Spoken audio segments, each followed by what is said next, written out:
Bonjour et bienvenue dans ce tutoriel sur l'ETL Talend. Aujourd'hui, nous allons apprendre à créer un job qui nous permettra de trouver les fichiers en doublon entre deux dossiers distincts. Cet outil peut être très utile si vous avez besoin de nettoyer votre ordinateur en supprimant les fichiers en double qui peuvent prendre de la place inutilement, ou bien pour déplacer uniquement des fichiers uniques d'un endroit à un autre. Pour commencer, nous allons créer, où vous le souhaitez, deux dossiers, par exemple dossier 1 et dossier 2, et nous allons créer plusieurs fichiers texte dans ces deux dossiers.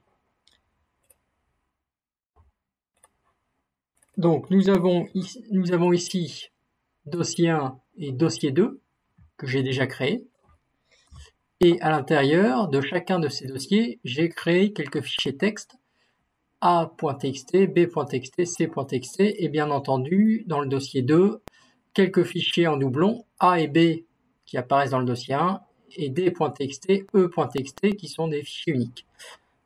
Donc, normalement, à la fin du job talend, nous devrions avoir affiché à l'écran A et B, puisque ce sont les fichiers en doublon entre les deux dossiers, dossier 1 et dossier 2.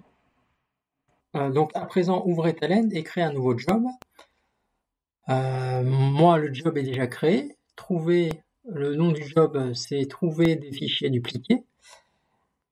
Donc, une fois que vous avez créé un job, l'espace de modélisation graphique du job s'ouvre et nous allons pouvoir créer les composants ou déplacer les composants à partir de la palette. Donc, nous avons besoin pour ce job des composants suivants, de tFileList,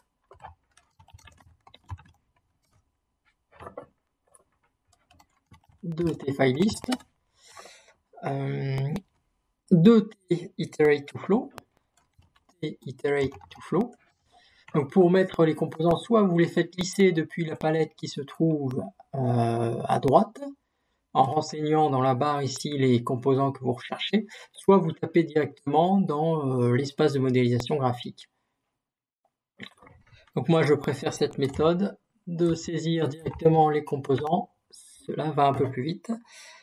Donc nous avons nos deux iterate2flow, ensuite deux tFileOutputDelimited pour avoir la liste des fichiers, deux tFileOutputDelimited, on copie-colle, un tFileInputDelimited, un tUnicro et un tLogRow. Donc le tLogRow servira à afficher les fichiers en doublon. On peut également, bien entendu, enregistrer les fichiers en doublon soit dans un fichier texte, soit en base de données. Une fois les composants créés, nous allons les relier entre eux. Donc on va prendre le premier tFileList, le premier tIteratetoFlow et le premier tFileOutputDelimited. Nous allons relier ici le tFileList avec le tIteratetoFlow avec un lien iterate. Nous allons relier le tIteratetoFlow au composant tFileOutputDelimited avec un lien main. Voilà. Nous allons faire de même pour le deuxième sous-job.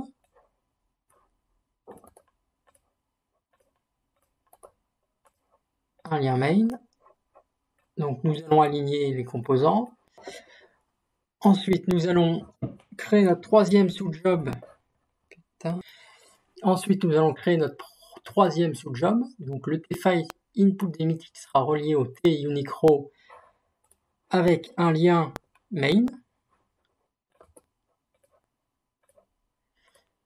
Et le tUnicro sera relié au tLogRow avec un lien doublon, afin d'obtenir les doublons. Relier ensuite les trois sous-jobs avec des liens onSubjobOK afin qu'ils puissent se déclencher les uns après les autres si succès.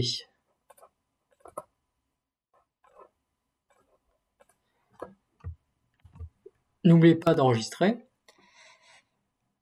Donc ensuite, on peut nommer les composants si on le désire en double-cliquant sur chacun des noms des composants. Dossier 1, fichier doublon. Dossier 2, fichier doublon.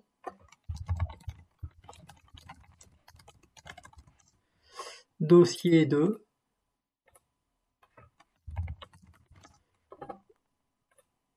dossier 1. Ici, ce sont les noms des fichiers en doublon.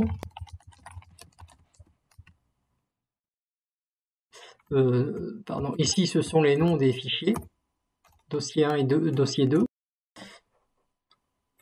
Et ici, dans le Telegram, on peut mettre affichage fichier doublon.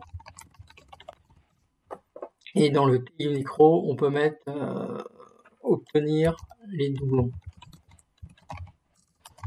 Donc vous mettez les noms que vous voulez, du moment que c'est explicite et que ça correspond à ce que vous voulez. À présent, nous avons donc tous les composants du job qui sont sur l'espace de modélisation et qui sont reliés entre eux. Donc nous allons pouvoir configurer chacun des composants. Nous allons commencer par le premier sous-job. Donc ici, dans le dossier, dans le tFileList, nous allons devoir renseigner le chemin du dossier 1. Donc pour ma part, c'est ce chemin. Peut-être que chez vous, cela sera différent. Ensuite, dans le iterate2flow, nous allons lui définir un schéma afin de définir une colonne. Donc ici, la colonne, ça sera nom fichier, puisque nous allons récupérer les noms des fichiers de type string. Et nous allons lui renseigner une valeur. Pour lui renseigner une valeur, nous allons utiliser les variables globales. Pour afficher toutes les variables globales, il suffit de cliquer sur valeur et taper sur les touches CTRL espace. Ici, vous avez la liste de toutes les variables globales. Nous allons utiliser la variable globale liée au tFileList 3. Et nous allons utiliser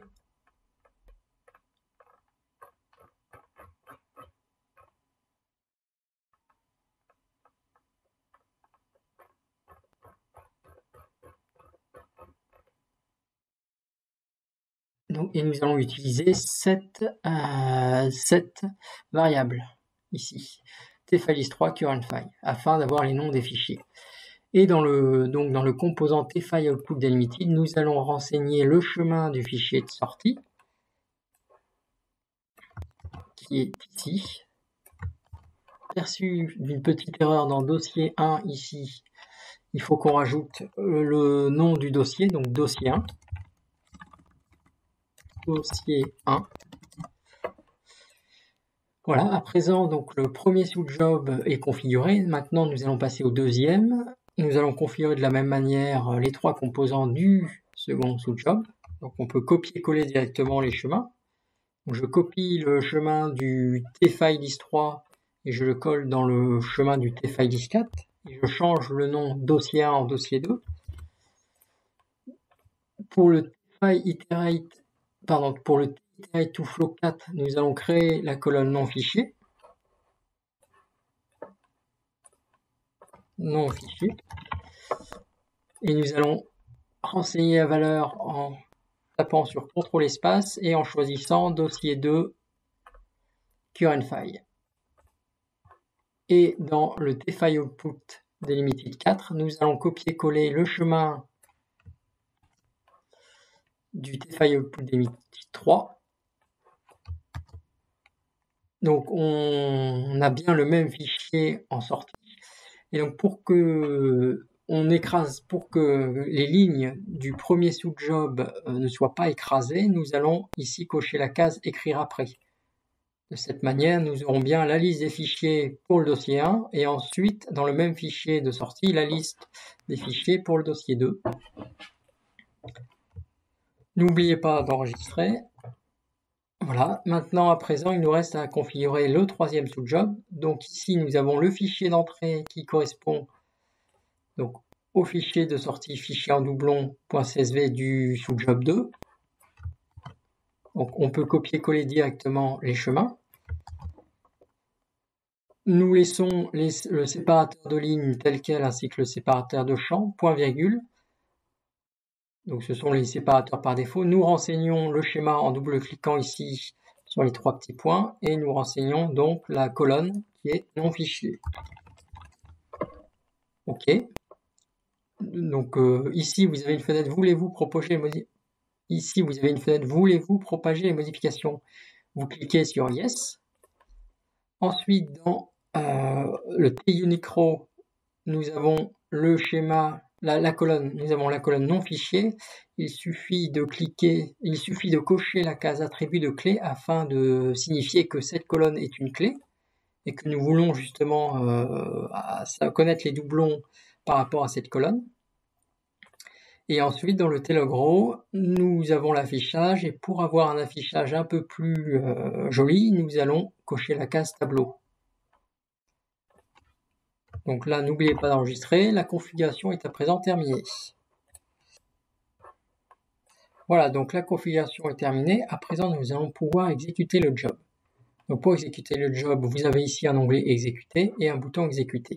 Donc une fois le job exécuté, normalement nous devrions voir apparaître dans la console d'exécution les deux fichiers A et B, puisque ce sont les deux fichiers en doublon.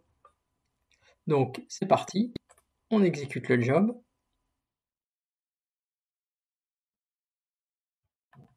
Et comme je vous l'ai dit, on a bien A et B dans la console.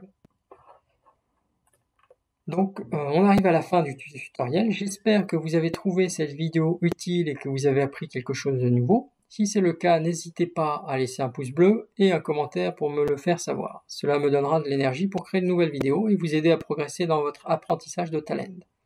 Et si vous voulez être sûr de ne pas manquer mes prochaines vidéos, n'oubliez pas de vous abonner à ma chaîne. Vous recevrez une notification dès qu'une nouvelle vidéo sera publiée. Merci encore de votre attention et à très vite pour de nouvelles aventures.